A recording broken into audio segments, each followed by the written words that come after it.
오늘도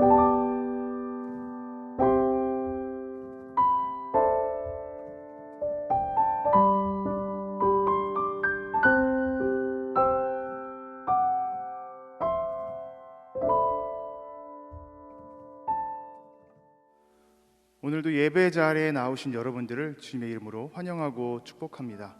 예배 시작하기 전 잠깐 옆 사람들과 인사 나누기로 원합니다. 잘 오셨습니다. 한번 인사해 보겠습니다. 잘 오셨습니다. 함께 복음으로 돌아갑시다. 네, 오늘도 다시 복음으로 돌아가는 우리 여디디아 청년들 그리고 성광교회 성도분들 되시기를 소망합니다. 사도신경으로 예배 시작하겠습니다. 전능하사 천지를 만드신 하나님 아버지를 내가 믿사오며 그 외아들 우리 주 예수 그리스도를 믿사오니 이는 성령으로 잉태하사 동정녀 마리아에게 나시고 본디오 빌라도에게 고난을 받으사 십자가에 못 박혀 죽으시고 장사한 지 사흘 만에 죽은 자 가운데서 다시 살아나시며 하늘에 오르사 전능하신 하나님 우편에 앉아 계시다가 저리로서 산 자와 죽은 자를 심판하러 오시리라. 성령을 믿사오며 거룩한 공회와 성도가 서로 교통하는 것과 죄를 사하여 주시는 것과 몸이 다시 사는 것과 영원히 사는 것을 믿사옵나이다. 아멘.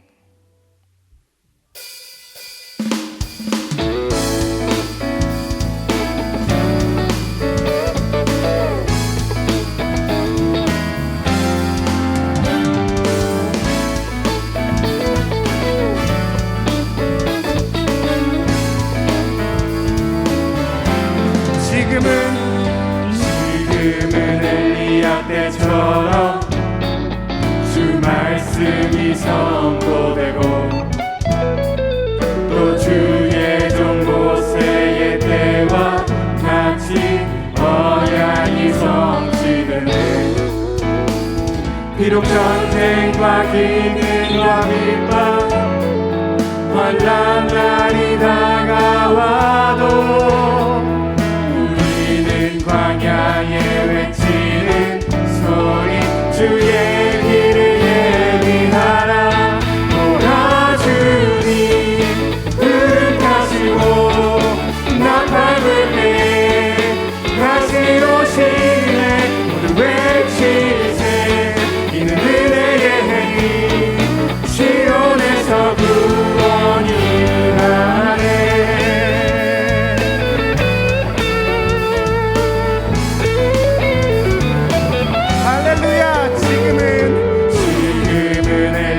때처럼 주 말씀이 선포되고 또 주의 종 모세의 때와 같이 언약이 성취되네.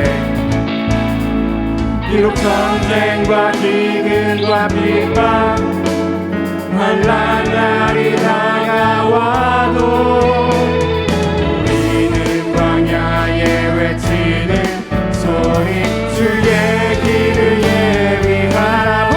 보라 주님 구름 타시고 나 밟을 때에 다시 오시네.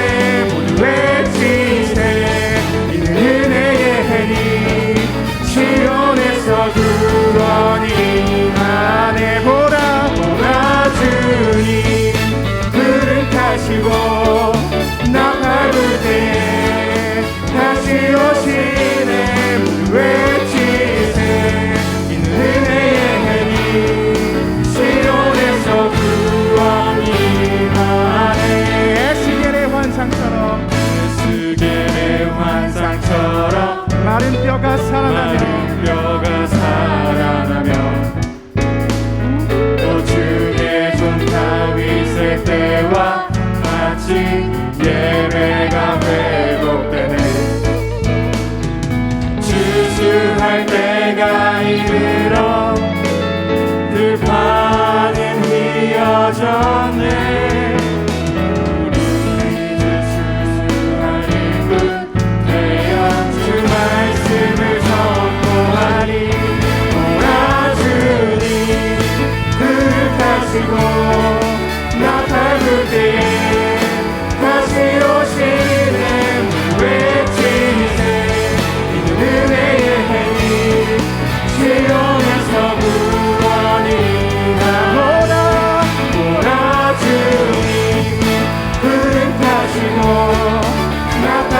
때에 다시 오시네 외치세 은혜의 해니 시온에서 구하리 목소리로 오라 오라 주님 그릇 하시고 나 밟을 때에 다시 오시네 모두 외치세 은혜의 해니 시온에서 구원이라 오라 주님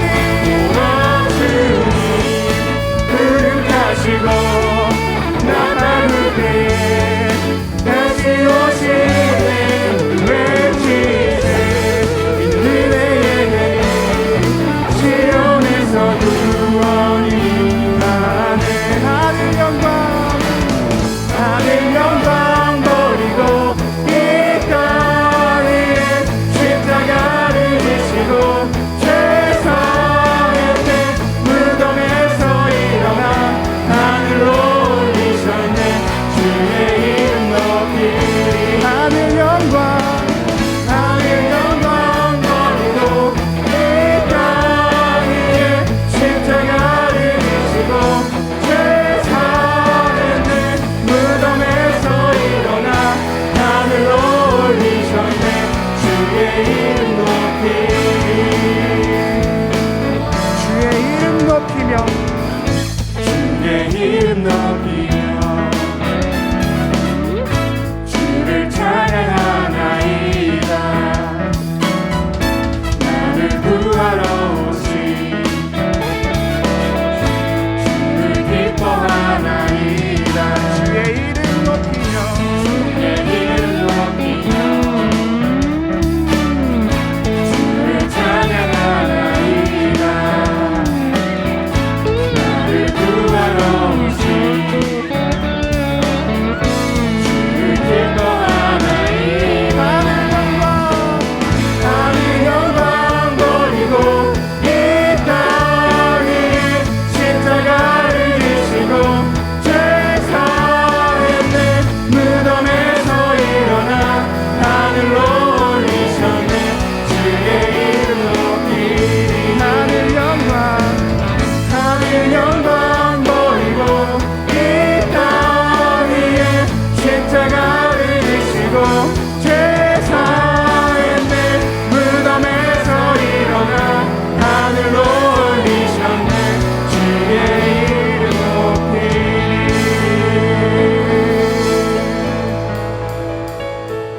하늘 영광 버리고 이 땅 위에 십자가를 지시고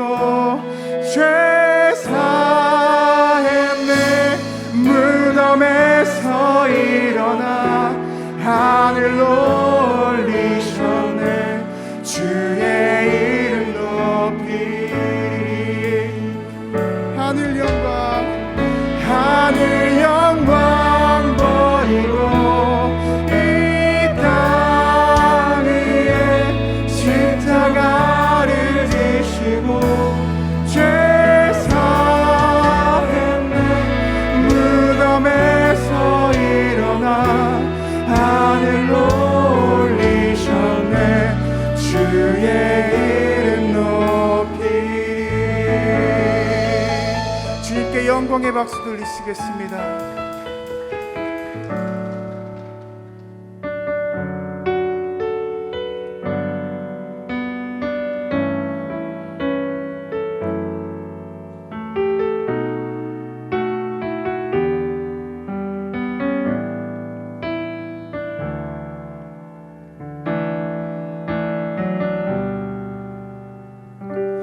하나님 독생자 예수 그리스도 그분만이 오직 길과 진리 생명이라 세상 다 변하고 사람들 변해도 나에겐 복음 십자가뿐이라 하나님 독생자 예수 그리스도 그분만이 나의 길과 진리 생명이야. 세상이 비웃고 사람들 떠나도 나에겐 복음 십자가뿐이라. 다시 복음으로 다시 십자가로 다시 하나님께로 나아갑니다. 오직 복음만이 오직 십자가만이 오직 하나님만이 나의 전부입니다.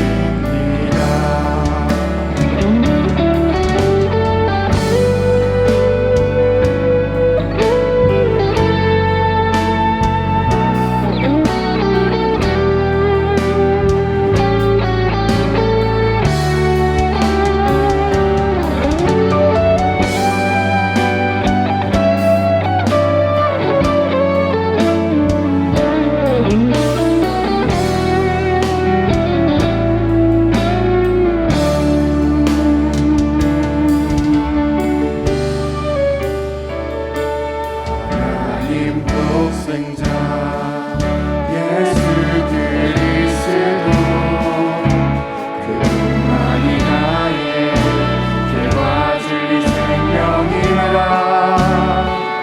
세상이 비웃고 사람들 떠나도 나의 복음 십자가뿐이라. 다시 복음으로 다시 십자가로 다시 하나님께로 나아갑니다. 오직 복음만이 오직 십자가만이 오직 하나님만이 나의 전부입니다. 다시 복음으로 다시 십자가로 다시 하나님께로 나아갑니다. 오직 복음만이 오직 십자가만이 오직 하나님만이 나의 전부입니다. 오직 하나님만이 나의 전부입니다. 이 시간 우리가 다 같이 기도하길 원합니다. 이 찬양의 가사대로 오직 나에게는 오직 복음만이 십자가만이 하나님만이 나에게 전부입니다 고백하는 우리 한 사람 한 사람이 되었으면 좋겠습니다. 이 시간 다 같이 통성으로 주님의 이름 한번 외치고 기도하시겠습니다. 주여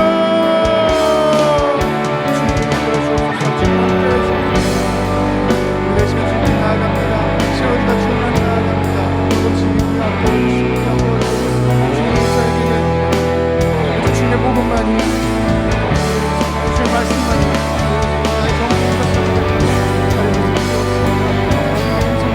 주의 말씀만이 복음만이 우리의 앞에 사랑만이 필요하다고 고백합니다. 함께해 주옵소서. 우리에게 은혜를 더 부어주옵소서. 이끌어 주옵소서. 언제나 도와주시고 허락하여 주시옵소서. 사랑이 많으신 하나님, 귀하고 복된 주일에 나와 이렇게 예배드릴 수 있음에 감사드립니다. 코로나라는 혼란스럽고 어려운 상황 속에서도 지난 5주 동안 나는 순례자입니다 라는 주제로 겨울 영성훈련을 무사히 잘 마쳤습니다. 5주 동안 목사님께서 해주신 말씀들을 잊지 않게 하시고 매일의 삶 속에서 순례자의 길로 걸어나가게 해주세요. 하나님 나라가 무엇인지 늘 고민하고 기도를 구하며 하나님 나라에 대한 확신을 가지며 살아가게 하시고 하나님이 없는 하나님의 나라를 바라보며 살아가는 것이 아닌 오직 하나님이 주인 되신 하나님의 나라를 바라보며 살아가는 저희 여디디아 그리고 성광교회 믿음의 공동체가 될 수 있도록 도와주세요. 세상의 유혹에 쉽게 흔들리는 너무나도 나약한 저희이지만 그럼에도 세상의 기준에 맞춰 살아가는 것이 아닌 주님이 보시기에 합당한 모습으로 순례자의 길로 담대히 걸어갈 수 있는 주님의 자녀가 될 수 있도록 인도해 주시고 그 길 가운데 항상 함께 해주세요. 그 무엇도 저희를 하나님과 끊을 수 없음을 잊지 않게 하시고 주님이 저희에게 주신 사랑과 평안을 세상에 나눌 수 있는 선한 사람이 되게 해주세요. 언제나 우리를 사랑해 주시고 의의 길로 인도해 주시는 예수님의 이름으로 기도드립니다. 아멘.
신앙의 본질을 추구하는 성광 신앙 공동체에 오신 성도님들을 주님의 이름으로 환영하고 축복합니다.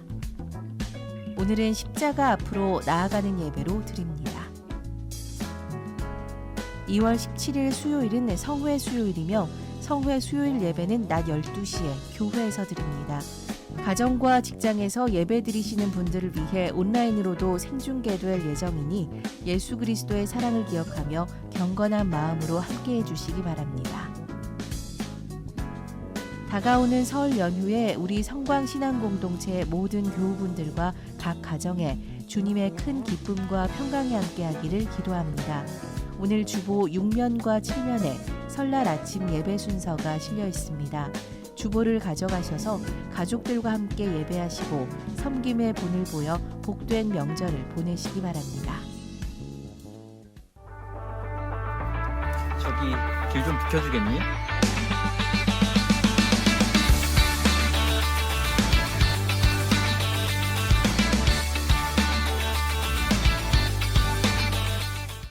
언제나 나와 함께 하신다는 예수님의 약속 기억하예요. 말씀 속에서 하나님의 크신 사랑을 발견했어요. 하나님 나라를 향해 걸어가는 믿음의 순례자가 될래요. 처음에 나는 순례자라는 제목이 어려웠지만 이젠 계속 예배를 드리다 보니 이해가 잘 됐습니다. 나는 순례자입니다.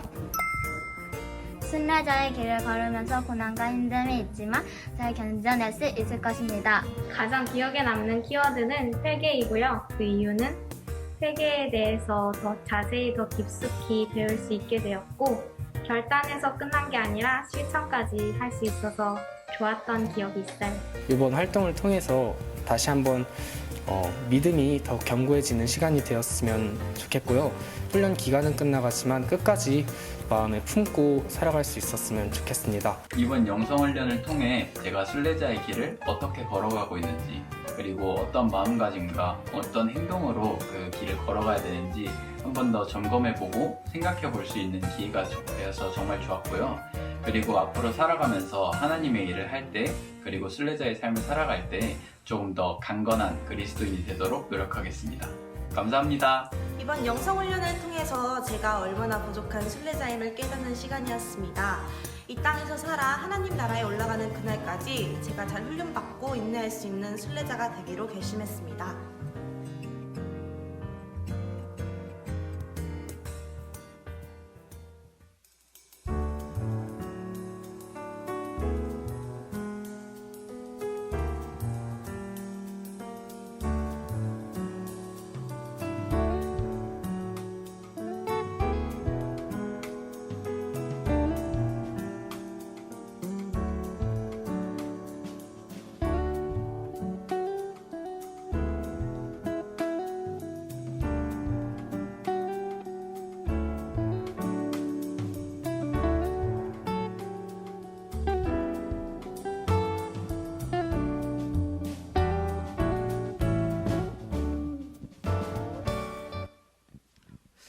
2월 7일 주일 3부 예배 오신 여러분들을 환영하고 축복합니다. 우리 이 시간 떨어져 있지만 옆에 있는 분들 보시면서 이렇게 밝은 미소를 한번 지어주시면 좋을 것 같습니다. 참 잘 오셨습니다. 참 잘 오셨습니다. 먼저 광고를 전해드리겠습니다. 앞에 영상 광고를 통해 보신 것처럼 2월 17일 수요일은 성회 수요일입니다. 우리가 2월 17일 낮 11시, 12시에 이 자리에서 함께 성회 수요일 예배를 드립니다. 시간이 되시는 분들은 함께 예배에 참여해 주시면 좋겠고, 직장에서 예배하시는 분들을 위해 낮 12시에 유튜브로도 실시간 예배가 진행됩니다. 직장 가운데서도 유튜브 채널을 통해 함께 예배하시면 좋을 것 같습니다. 그리고 이번 주일 지나고 나서부터 설날 연휴가 시작되죠. 여러분들 행복하고 평안한 설 보내시길 바라고, 정부의 사회적 거리두기 안전수칙을 잘 지키면서 안전하게 고향에 다녀오시면 좋을 것 같습니다. 다음 주일 예배도 우리가 이 자리에서 함께 드려지니까 예배 오실 수 있는 분들은 함께 예배하시면 좋을 것 같습니다. 오늘 말씀 앞에 나아가기 전에 우리 찬양 한 곡 하면 좋겠습니다. 하나님 앞에 나아가는 우리의 자세, 우리의 마음이 이 찬양의 고백이 되길 원합니다. 예수 우리 왕이여, 우리 함께 찬양하겠습니다.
우리 이 시간 함께 기도하기 원합니다. 예수님, 우리의 왕이시며 우리의 주시여, 이 시간 이곳에서 드리는 우리의 찬양과 우리의 입술의 고백과 우리의 마음의 고백, 우리의 생각의 고백을 받아주시옵소서.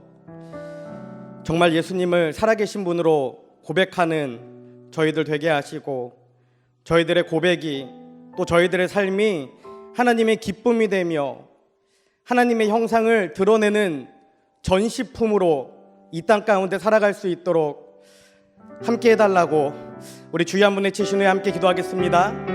주여, 할렐루야. 살아계신 하나님 감사합니다. 오늘도 하나님의 부르심에 순종하여 반응하여 저희들 이 시간 함께 기도하며 나아갑니다. 하나님, 오직 예수님만이 우리의 주님이심을 이 시간 고백합니다. 아버지 함께 하시고 주님 인도하여 주시옵소서. 이 시간 우리가 드리는 찬양들, 고백들, 입술의 고백뿐만 아니라 우리의 마음과 우리의 생각의 고백을 하나님 받아주시고 하나님의 기쁨이 되는 인생들 될 수 있도록 아버지 함께하여 주시옵소서. 주님, 간절히 소망하기는 이 땅 가운데 우리가 하나님의 살아있는 전시품이 되기 원합니다. 이 땅 가운데 거저갔다 거저가는 인생이 되는 것이 아니라 하나님을 드러내는 인생, 하나님을 보여주는 인생 되기 원하오니 아버지, 우리를 사용하시고 우리를 붙잡아 주셔서 하나님의 능력으로 살아가는 인생들 될 수 있도록 아버지 함께하여 주시옵소서. 주님, 말씀 앞에 나아갑니다. 이 시간 겸손히 듣게 하시고 마음 가운데 새기게 하시고 결단하며 하나님의 말씀으로 살아내는 우리 귀한 인생들 될 수 있도록 아버지 함께하여 주시옵소서. 사랑하는 하나님 감사합니다. 오늘도 하나님의 부르심에 반응하여 저희들 이 시간 주님의 전에 나와 함께 주님을 예배합니다. 하나님, 이 시간 간절히 소망하기는 우리의 입술의 고백이 또 우리의 마음과 우리의 생각과 우리의 삶의 고백이 온전히 예수님을 우리의 주요 또 왕으로 고백하는 인생이 되기 원합니다.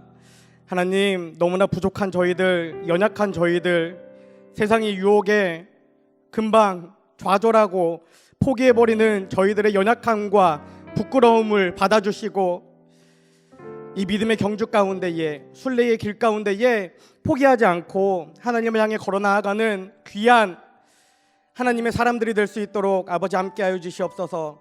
주님, 간절히 소망하기는 우리가 이 땅을 살아가며 그냥 나라는 존재로 살아가는 것이 아니라 내가 가진 것을 자랑하며 나의 재능을 드러내며 살아가는 것이 아니라 우리를 너무나 사랑하셔서 우리의 삶에 찾아오신 그 하나님을 드러내는 전시품으로 이 땅을 살아가는 귀한 인생들이 될 수 있도록 아버지 함께하여 주시옵소서. 주님, 말씀 앞에 나아갑니다. 굳어져 버린 우리의 믿음,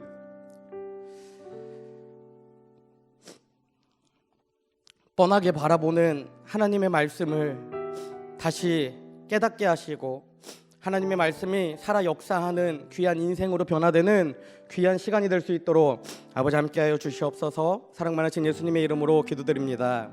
아멘. 여러분 반갑습니다. 어느새 2월이 되었습니다. 2월 한 달도 하나님이 인도하신 가운데에 순례의 길, 또 믿음의 길을, 구원의 길을 걸어가는 저와 여러분이 되었으면 좋겠습니다. 여러분, 2월 한 달간 우리 주일 3부 예배는 다시 복음으로라는 주제로 함께 말씀을 나누려고 합니다. 예수 그리스도의 고난을 묵상하고 또 고난에 동참하는 이 사순절 기간 동안 누가복음과 창세기의 말씀을 통해 복음이 무엇인지 다시 한번 고민하고 복음에 대해 깨닫고 복음 앞으로 나아가는 저와 또 우리 여디디아 청년들 그리고 성도님들이 되었으면 좋겠습니다. 오늘은 다시 복음으로 그 첫 번째 시간으로 누가복음 5장의 말씀을 준비했습니다. 지난 겨울 영성훈련 때 회개라는 그 주제에서 다루었던 본문이기도 하며 사실은 우리가 지금까지 신앙생활하면서 너무나 많이 들어왔던 또 많이 잘 알고 있는 본문입니다. 그러나 오늘은 이 본문을 이 시대 현대를 살아가는 우리들에게 조금 맞춰서 다르게 해석해서 말씀을 전하려고 합니다. 한 절 한 절 말씀을 나눌 때에 지금 나의 모습이 어떤 모습을 가지고 살아가고 있는가 점검해 보시고 또 내가 어떤 모습으로 변화돼야 하는지 고민하고 결단하는 귀한 시간이 되었으면 좋겠습니다. 참고로 이번 주와 다음 주 이 누가복음 설교는 만남은 멈추지 않는다라는 책을 참고해서 여러분들에게 설교를 전해드립니다. 먼저 오늘 본문 누가복음 5장 27절에서 32절 말씀을 저와 여러분이 한 절씩 교독하신 후에 마지막 32절은 함께 읽도록 하겠습니다. 그 뒤에 예수께서 나가셔서 레위라는 세리가 세간에 앉아 있는 것을 보시고 나를 따라오너라 하고 말씀하셨다.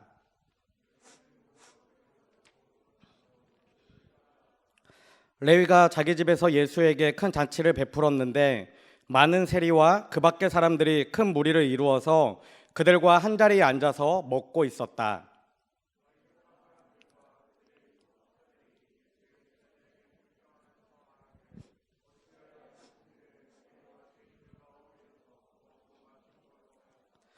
예수께서 그들에게 말씀하셨다. 건강한 사람에게는 의사가 필요하지 않으나 병든 사람에게는 필요하다.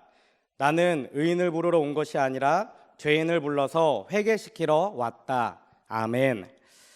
오늘 본문에는 예수님이 만났던 세 부류의 사람이 등장하는 것을 우리는 발견할 수 있습니다. 이 세 부류의 사람들 모두 예수님을 만났고 예수님을 보았고 또 예수님의 음성을 들었던 사람들입니다. 그러나 그들 모두 변화의 문턱까지는 다가가지만 오직 한 부류의 사람만이 변화되는 것을 오늘 본문을 통해 우리는 발견할 수 있습니다. 여러분, 예수님이 만났던 세 부류의 사람은 어떤 사람들인가요? 말씀을 나눌 때 나는 어떤 부류의 사람인가? 나의 모습을 한번 잘 점검해 보시면 좋겠습니다. 예수님이 만났던 첫 번째 부류는 건강한 사람입니다.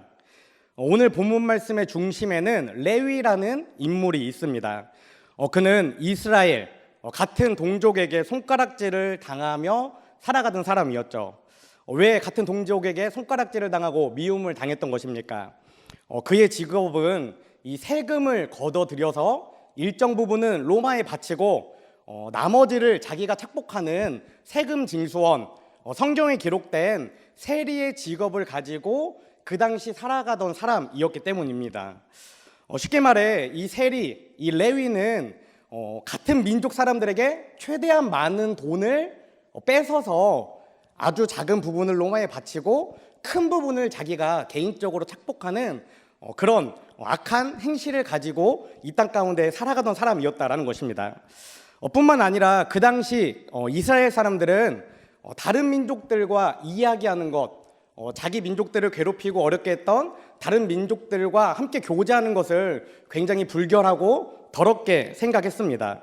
그런데 레위라는 사람은 앞에서 말씀드린 것처럼 그 침략자인 로마인들과 결탁해서 살아가는 사람이었기 때문에 레위는 그 당시에 직업적으로도 굉장히 천하고 무시받고 또 같은 동족에게 어려움을 주는 직업이었지만 종교적으로도 신앙적으로도 믿음을 배신한 타락한 사람으로 여겨졌던 것이죠.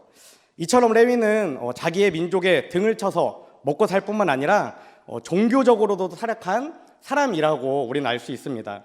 그래서 보통은 몸을 파는 여인들, 그 당시에 몸을 파는 여인들과 같은 범주로 취급을 당해왔습니다.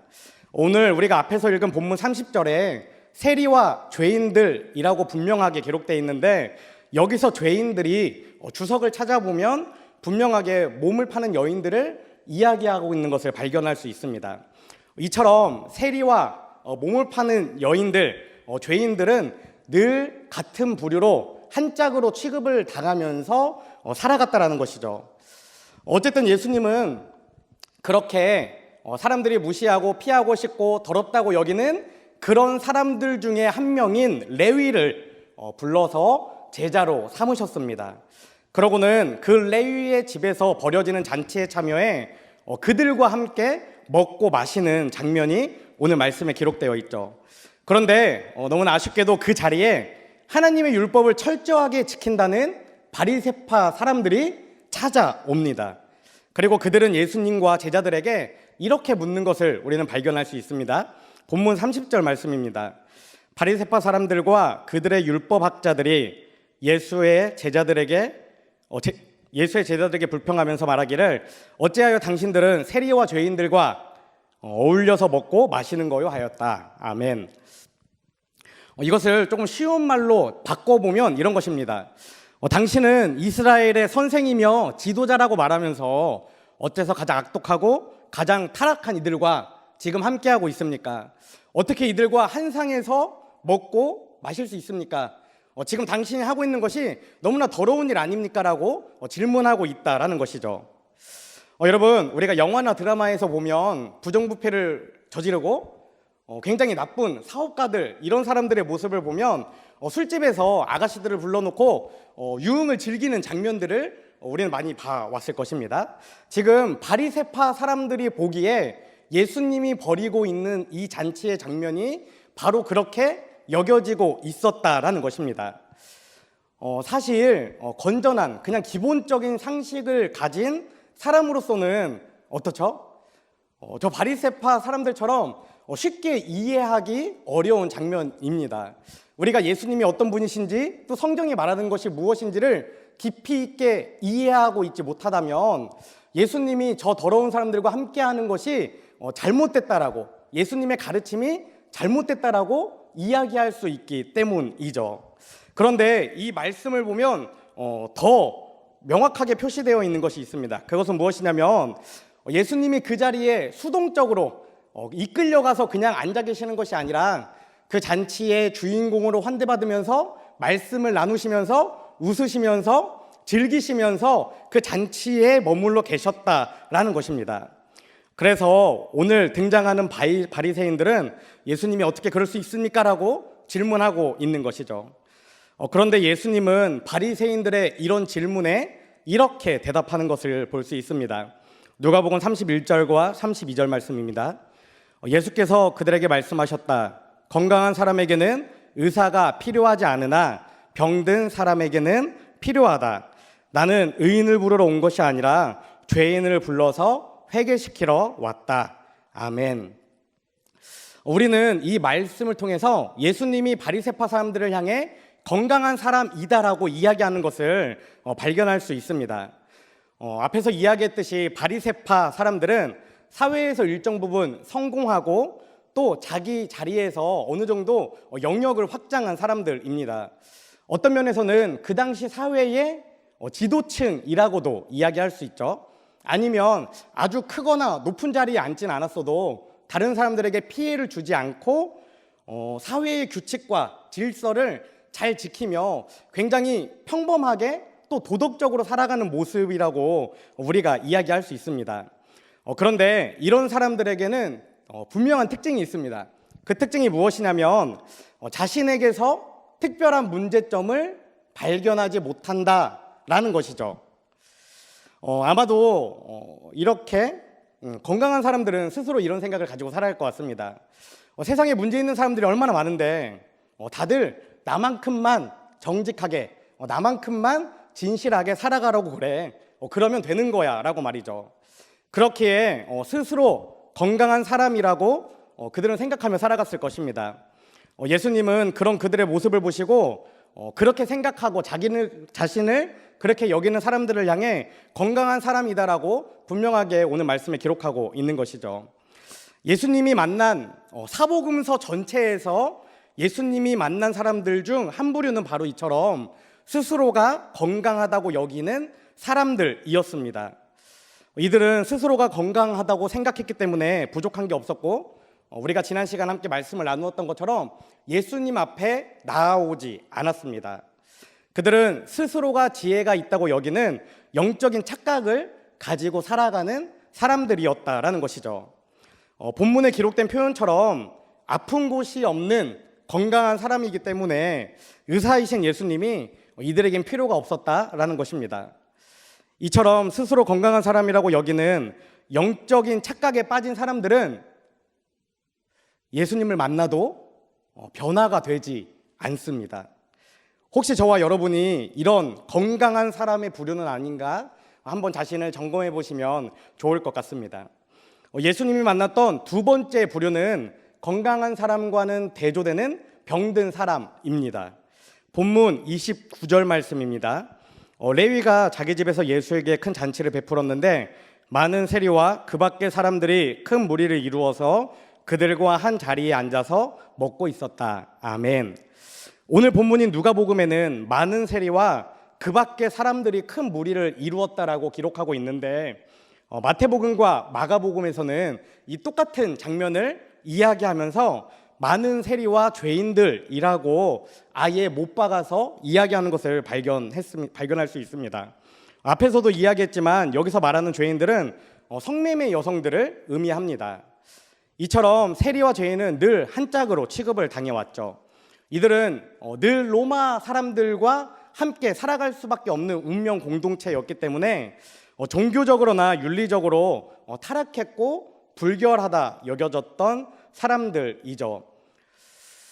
때로는 이방인들, 로마 사람들보다 더 무시를 당하고 더 더럽게 여겨졌던 것들이 이들이었습니다.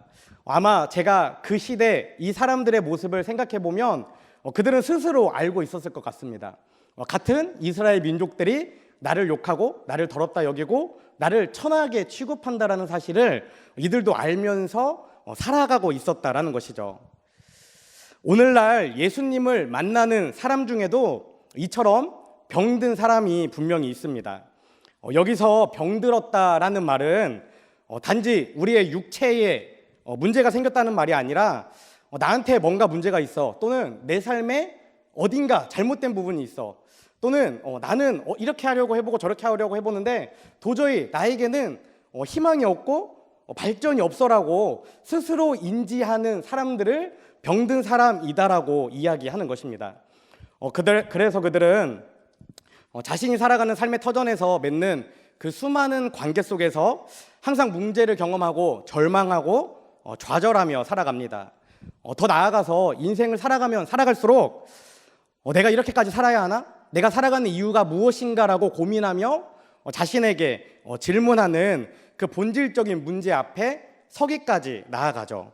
이처럼 병든 사람이란 인생을 살아가면서 자신의 결핍과 문제를 발견하는 사람을 의미합니다. 물론 오늘 성경에서 우리가 함께 읽은 이 세리나 또 죄인들이라고 하면 누가 봐도 문제가 있는 사람들이기 때문에 쉽게 자신을 병들었다라고 인정하고 고백할 수 있습니다. 그러나 겉보기에는 멀쩡해도, 정말 겉보기에는 굉장히 안전해 보이고 아무런 문제가 없어 보이더라도 그 안에 열등감이나 우울함이나 또 삶에 대한 무기력이나 다른 사람들과의 관계에서 문제나 또 내 안에 있는 어떤 욕심이나 죄로 인해 아파하고 실패하고 좌절하고 무너짐을 계속해서 경험하며 살아가는 그런 인생이 있다면 그런 인생도 병든 사람이라고 우리는 느낄 수 있는 것입니다. 그런데 여러분 반드시 기억해야 하는 것이 있습니다. 그것은 무엇이냐면 병든 사람이라고 해서 전부 다 변화되는 것은 아니다라는 것입니다. 내가 병들었다는 것을 알고 예수님을 만나기 위해 나와 왔어도 그 사람이 모두 다 변화된다는 것이 아니라는 사실이죠. 스스로 병든 사람이라고 생각해도 변하지 않는 이유는 크게 두 가지가 있습니다. 잘 한번 생각해 보시면 좋을 것 같습니다. 첫 번째는 나만 그런가? 다 그렇게 살지라고 생각하는 자기 합리화에 빠져 살기 때문입니다. 이런 사람들은 대부분 세상은 다 그래, 어차피 세상은 엉망이야, 이 정도 잘못도 저지르지 않고 살아가는 사람이 어디 있어, 안 그래? 이렇게 말하면서 다른 사람과 나를 비교하고 빗대면서 자기를 합리화하며 살아가는 것을 우리는 볼 수 있습니다. 그렇기 때문에 이런 사람은 예수님을 만나도 변하지 않는 것이죠. 두 번째 이유는 자기 합리화와 반대로 행동하는 경우입니다. 난 어쩔 수 없어라며 스스로 아예 가능성 없는 구제불능으로 자기를 판단하는 것입니다. 이런 사람 대부분은 이런 노력 저런 노력 전부 다 해봤지만 더 이상은 방법이 없어, 난 더 이상 안 돼, 난 여기가 끝이야 라고 이야기하며 자신을 포기하고 더 나아가서는 자신을 방치하기에 이르게 되죠. 그렇기 때문에 아무리 병든 사람이라 하더라도 예수님을 만나서 모두가 변화되는 것은 아니다라는 것입니다. 예수님이 만난 사람들 중 한 부류는 바로 이처럼 스스로가 병들었다라고 여기는 사람들이었습니다. 본문에 기록된 표현처럼 병든 사람에게는 예수님이 필요한데 이들은 그 병을 가지고 예수님께 나온 것이 아니라 다른 사람들과 비교하거나 다른 사람들과 비교해서 포기해버리거나 아니면 자신의 삶을 병든 채로 놔두게 그냥 머무르며 살아간다라는 것이죠. 그러나 이것은 그들이 가지고 있는 영적인 무감각에서 찾아오는 것입니다. 이대로도 괜찮다는 영적인 무감각이 우리가 예수님께 나아가는 것을 막고 있기 때문입니다. 이처럼 스스로를 병든 사람이라고 여기는 사람들 역시 영적인 무감각에 빠져 살아가기 때문에 예수님을 만나도 아무런 변화가 없다는 것을 우리는 반드시 알아야 합니다. 그리고 혹시 저와 여러분이 이처럼 병들어 있는 사람은 아닌가? 자신을 잘 점검해 보시면 좋겠습니다. 예수님이 만났던 마지막 세 번째 부류는 회개한 죄인입니다. 예수님께서 건강한 사람과 병든 사람이라고 말씀하셔서 우리는 흔히 두 부류의 사람만이 있다라고 생각합니다. 하지만 분명하게 다른 한 부류가 존재하는데 그들이 바로 회개한 죄인입니다.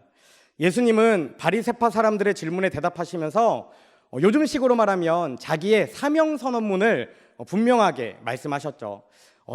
사복음서 곳곳에 예수님이 이 땅에 오신 이후 예수님이 사역하셔야 하는 일들에 대해서 분명하게 기록하셨는데 그 중에 한 가지가 바로 오늘 본문에 기록되어 있습니다. 누가복음 5장 32절 말씀입니다. 나는 의인을 부르러 온 것이 아니라 죄인을 불러서 회개시키러 왔다. 아멘. 예수님은 자신의 사명이 죄인을 불러서 회개시키는 것이라고 분명하게 말씀하셨습니다.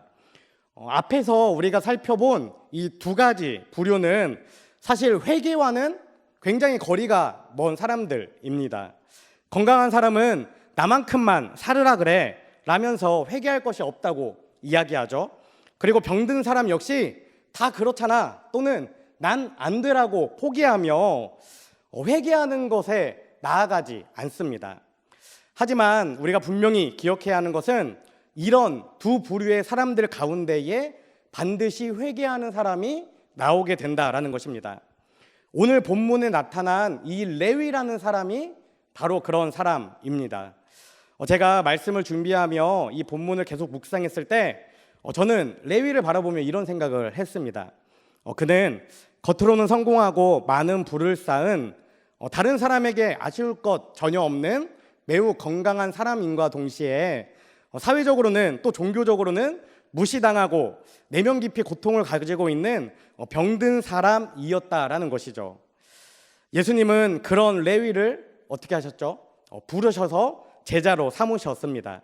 그러자 레위는 일하고 있던 세관에서 벌떡 일어나 모든 것을 버려두고 단 하나도 가지지 않고 예수님을 따랐다라는 것을 우리는 본문을 통해 알 수 있습니다.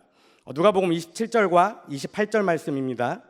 그 뒤에 예수께서 나가셔서 레위라는 세리가 세간에 앉아 있는 것을 보시고 나를 따라오너라 하고 말씀하셨다. 레위는 모든 것을 버려두고 일어나서 예수를 따라갔다. 아멘. 레위는 지금까지 자신이 가지고 살아왔던 그 모든 것들을 하나도 남김없이 그대로 버려둔 채 삶의 방향을 완전히 바꿔서 예수님을 향해 나아갔다라는 것입니다. 여기서 모든 것을 다 버렸다라는 그 원어의 의미에는 조금의 주저도 없었다, 조금의 망설임도 없었다라는 의미를 가지고 있었습니다. 여러분, 그 당시 레위는 우리가 상상하지 못할 정도로 굉장히 많은 재물을 가지고 있었던 사람입니다. 또 자신의 가치관과 기준이 재물에 있었기 때문에 그 재물을 굉장히 중요하고 소중하게 생각하며 살아갔던 사람이었죠. 그런데 어떻게 그는 그 모든 것을 다 버리고 예수님을 따라가는 그 엄청난 생애 결단을 할 수 있었습니까? 레위는 자신의 모습을 잘 알고 있었습니다. 자신이 앞에서 이야기했던 것처럼 건강한 사람이면서 병든 사람이라는 것을 깊이 있게 깨닫고 있었던 것이죠. 그리고 레이는 늘 자신이 변하는 것을 기다리고 있었습니다. 그렇기 때문에 예수님이 찾아오셔서 자신을 부르셨을 때에 자신이 가진 모든 것들을 버리고 예수님을 쫓아 나아갈 수 있었던 것입니다. 여러분, 우리가 지난 시간 5주 동안 겨울 영성훈련을 통해 믿음의 길에 서기를, 구원의 길에 서기를, 순례자의 길에 서기를 여러분들에게 계속해서 요청해 드렸습니다. 여러분은 여러분의 삶을 완전히 바꾸어 하나님께 나아가고 있습니까? 예수님이 여러분들에게 어떤 사인을 주실 때, 말씀을 통해, 찬양을 통해, 또 다른 사람들의 입술을 통해 하나님을 향해 나아가라고 도전할 때 여러분들이 가지고 있는 개인적인 이기심이나 욕심이나 포기하지 못할 것들을 놓아버릴 준비가 되어 있는가 하는 것입니다. 오늘 본문에서 우리는 회개라는 말의 의미를 다시 한번 생각해 봐야 합니다. 회개하라라는 말은 헬라어 메타노에오에서 유래된 말입니다. 자기가 행한 것에 대해서 유감스럽게 여기고 자기의 마음을 바꾸다라는 분명한 의미를 가지고 있죠. 어떤 사람은 회개라는 것이 내가 지은 죄를 깨닫고 그것을 가지고 하나님 앞에 나아가 눈물을 흘리며 용서를 구하는 것, 그것이 회개라고 생각합니다.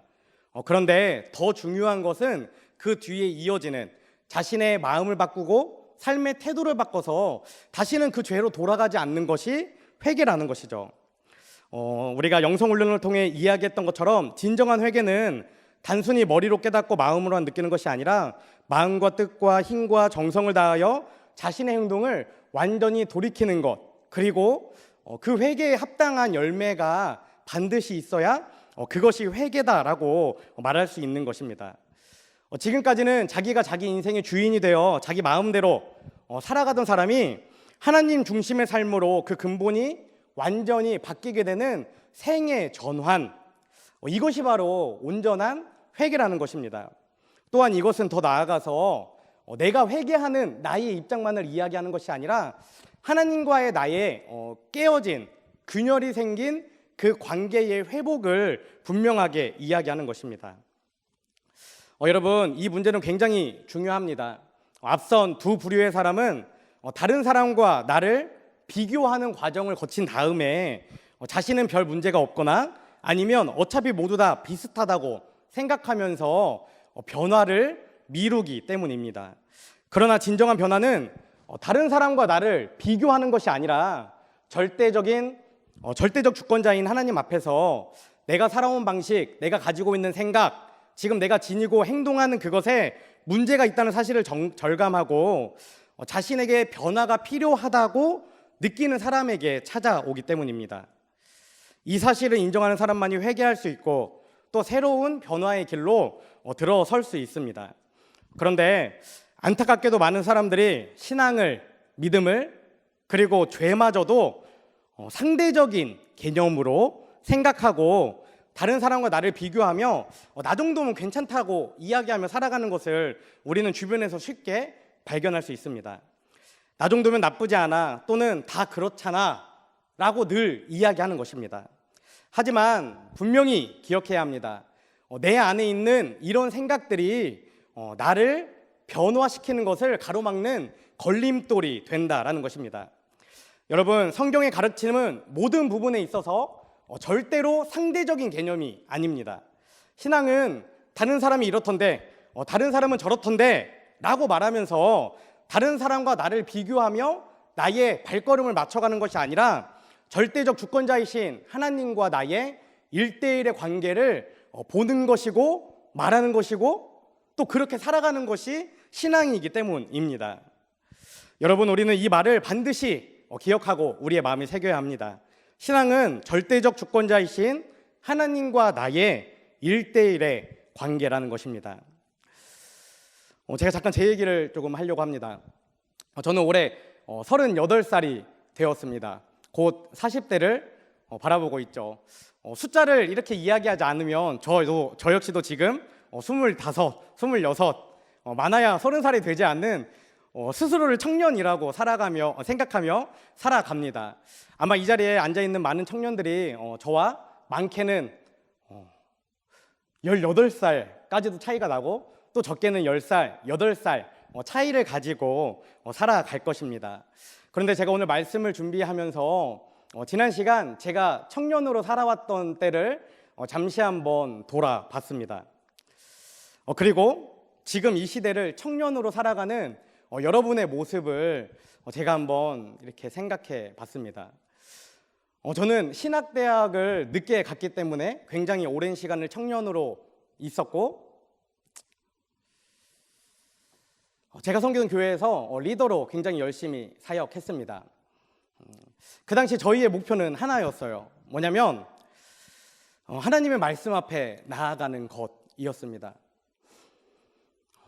저랑 함께 신앙생활 하던 사람들, 그 당시 저와 함께 생활하던 청년들의 목표도 저와 같은 것이었습니다.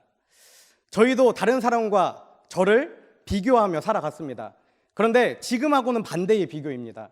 저희는 저 사람이 나보다 더 열심히 신앙생활하고 더 열심히 봉사하고 더 열심히 하나님을 사랑하는 것처럼 느껴지면 나보다 높은 기준을 가지고 살아가는 사람과 나를 비교하며 나를 그 사람에 맞추면서 적어도 저 사람만큼은 살아가야지, 저 사람만큼은 신앙생활을 해야지 라고 여기면서 저의 젊은 날을 불태웠습니다. 그런데 여러분 지금 앉아있는 이곳, 여러분 옆에 누가 앉아있는지 한번 돌아보시면 좋을 것 같습니다. 여러분이 함께 신앙생활하며 대화하는 사람들이 어떤 사람들인지 점검해 보시면 좋겠습니다. 요즘 혹시 이러지 않나요? 요즘 청년들 교회에서 많은 시간을 보내면 바보라고 말하지 않습니까? 손해라고 이야기하지 않습니까? 교회에서 헌신하면 너 이용당하는 거야 라고 이야기하지 않습니까? 우리에게 돌아오는 게 아무것도 없는데, 우리에게 남는 게 없는데 뭐하러 그렇게 이제는 아무도 섬기지 않는데 왜 너는 그 자리를 지키는 거야? 혹시 여러분 주변에 있는 사람들이 이런 사람들은 아닙니까? 하나님과 여러분의 절대적인 1:1 관계를 파괴하는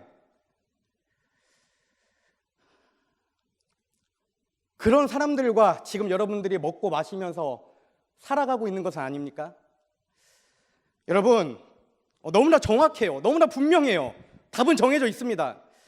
우리가 하나님을 사랑하기로 마음 먹었다면, 이 땅 가운데 그리스도인으로 살아가기를 마음 먹었다면 어떻게 해야 되죠? 예배를 드려야 돼요. 교회에 와야 돼요. 하나님의 이야기가 선포되어지는 곳에 가야 합니다.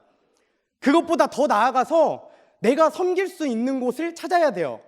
이 자리에 교사로 많은 청년들이 섬기고 있습니다. 너무 감사해요. 그런데 감사한 걸 넘어서 저는 그 청년들이 참 잘하고 있다고 생각합니다. 그 이유는 뭐죠? 하나님을 더 사랑하게 되는, 하나님의 말씀을 더 깊이 알게 되는 그 방법에는 섬김이 있기 때문입니다.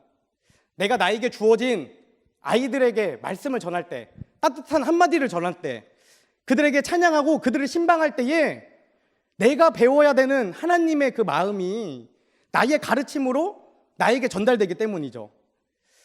제가 몇 년간 청소년 사역하면서 특별히 우리 교회 안에 이런 고질적인 문제가 있다는 것을 여러 번 보게 됩니다.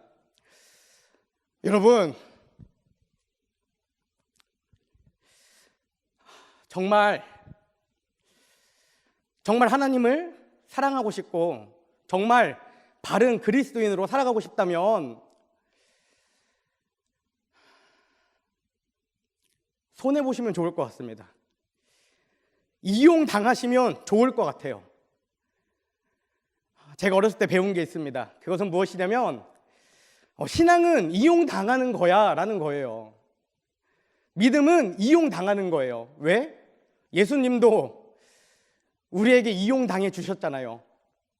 모르면서 당하신 게 아니잖아요. 예수님도 우리를 살리기 위해 십자가에서 죽으신 거잖아요. 우리는 예수님을 따라가는 사람들이잖아요. 그럼 어떻게 해야 돼요? 뻔합니다. 내가 어디 부서에 가서 사역하는 것 뻔해요. 나에게 돌아오는 거 하나도 없어요. 아무런 이익이 없습니다. 내가 헌신하는 것 누가 하나 칭찬해 주지도 않고 재정적으로 채워지는 것도 없어요.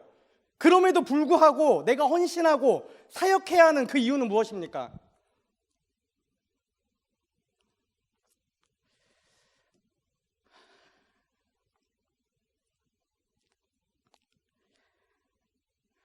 예수님이 우리를 사랑하셨고 십자가 보혈의 능력으로 우리를 구원하셨고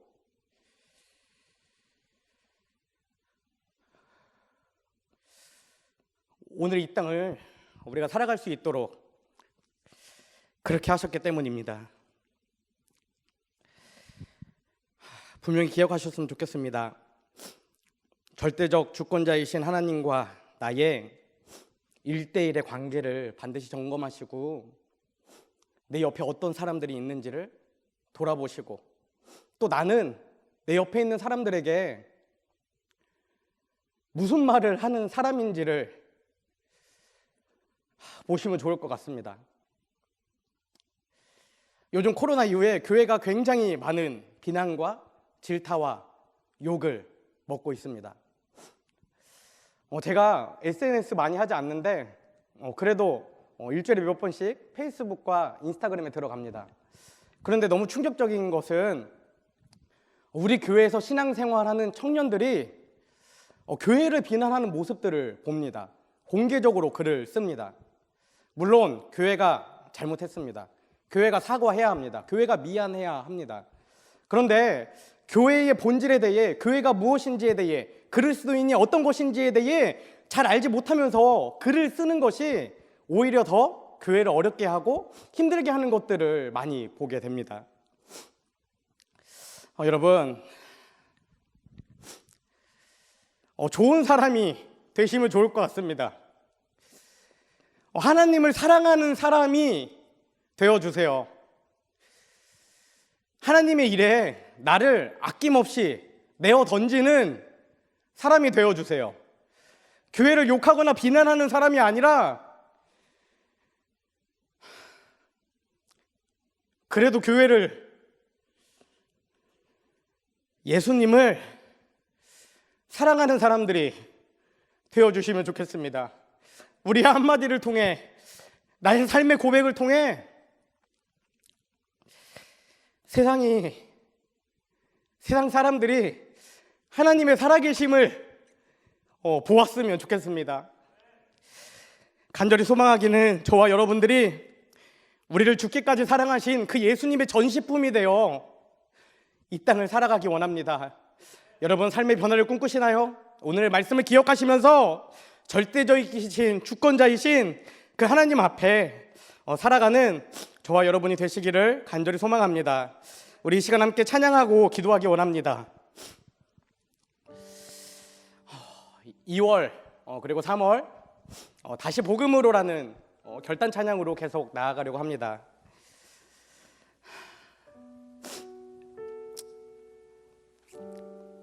가사가 참 정말 열심히 신실하게 이 땅을 살아가는 그리스도인에게 잘 적용이 되는 찬양이에요. 세상이 변하고 사람들이 변해도 나에게는 복음밖에 없다는 것입니다.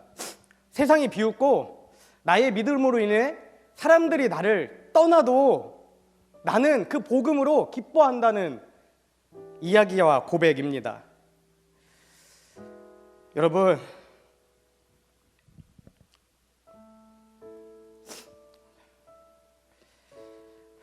예배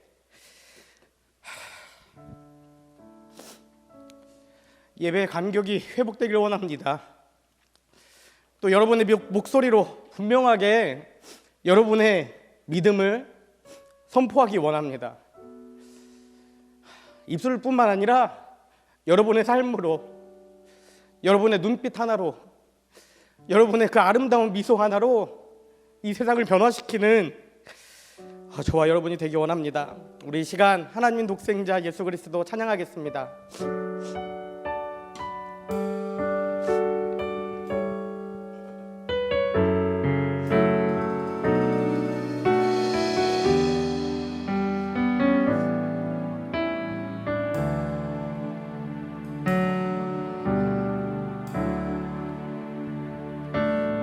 하나님 독생자 예수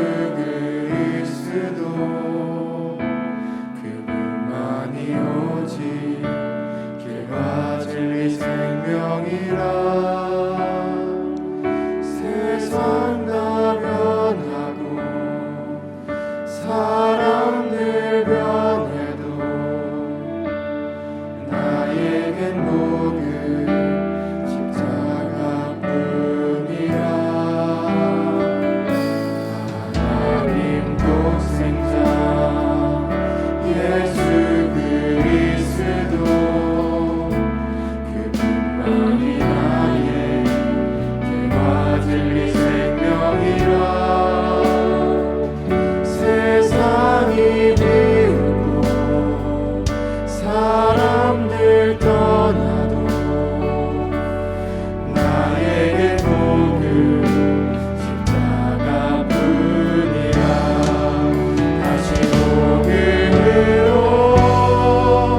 다시 십자가로 다시 하나님께로 나아갑니다.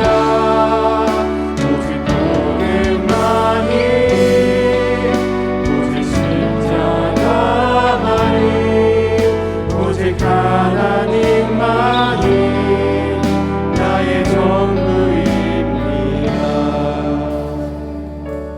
우리 이 시간 세 가지 기도 제목으로 함께 기도하기 원합니다. 첫 번째, 다른 사람과 나를 비교하는 신앙이 아니라 절대적 주권자이신 하나님과 나의 1대1의 신앙을 가지고 살아가는 인생이 되게 하소서. 지금 내가 바뀌어야 하는 것이 무엇인지 깨닫는 통찰과 바로 변화를 결단하는 실행과 용기를 주소서. 진정한 회개를 통해 깨어졌던 주님과 나의 관계가 온전히 회복되고 그 어느 때보다 주님을 높이 찬양하며 뜨겁게 사랑하는 인생이 되게 하소서. 우리 이 시간 이 세 가지 기도 제목 가지고 주여 한번 외치신 후에 기도하겠습니다. 주여, 할렐루야. 살아계신 하나님 감사합니다. 하나님, 오늘도 우리 한 사람 한 사람 불러주시고 일으켜주셔서 함께 모여 예배하게 하심에 감사를 드립니다. 하나님, 이 시간 우리가 누가복음의 말씀을 함께 나누었습니다. 주님, 먼저 내가 어떤 신앙을 가지고 살아가고 있는지 나를 점검하게 하여 주시옵소서.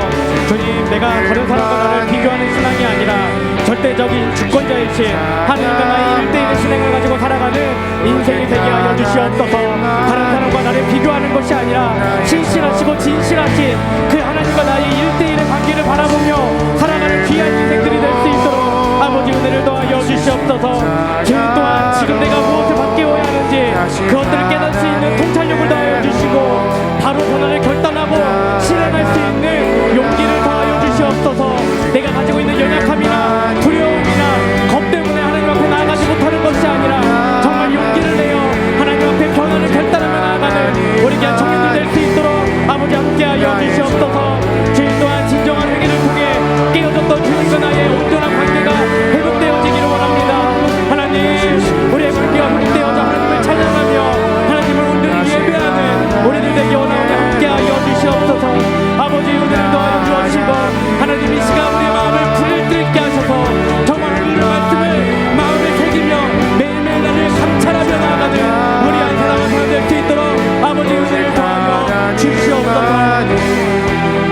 나의 전부입니다.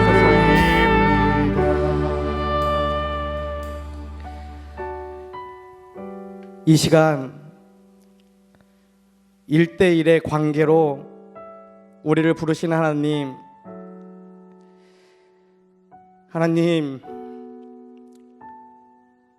제가 다른 사람이나 어떤 환경이나 어떤 기준과 비교하며 하나님 앞에 나아가는 것이 아니라 정말 말씀에 기록된 나를 구원하신 나의 창조주이시며 나의 생명 되신 그 하나님을 바라보며 1대1의 관계로 살아가는 그리스도인이 될 수 있도록 아버지 함께하여 주시옵소서. 병든 사람이든지 건강한 사람이든지 그것이 중요한 것이 아니라 나의 연약함을 알고 하나님 앞에 나아가는 사람을 하나님이 고쳐주심을 이 시간 함께 깨달았으니 지금 나의 모습을 잘 점검하게 하시고 그것을 가지고 회개하며 하나님의 사랑을 구하며 은혜를 구하며 나아가는 우리 귀한 인생들이 될 수 있도록 아버지 함께하여 주시옵소서. 주님 또한 간절히 소망하기는 매일매일 걸어가는 그 순례의 길 가운데에 깨어져 버린 하나님의 나의 관계가 온전히 회복되어지길 원합니다. 하나님을 멀리 떠나 살아가던 나의 모습, 하나님이 옆에 계심에도 불구하고 하나님을 붙잡지 않았던 나의 모습, 그 모습으로부터 돌이켜 하나님을 향해 나아가는 인생 되기 원하오니 주님 함께하여 주시옵소서. 주님 또한 간절히 소망하기는 이 시간 함께 예배하는 우리 귀한 여디디아 청년들, 또 성광교회 귀한 신앙 공동체, 온라인으로 함께 예배하는 모든 성도들이 정말 좋은 그리스도인 되기 원합니다.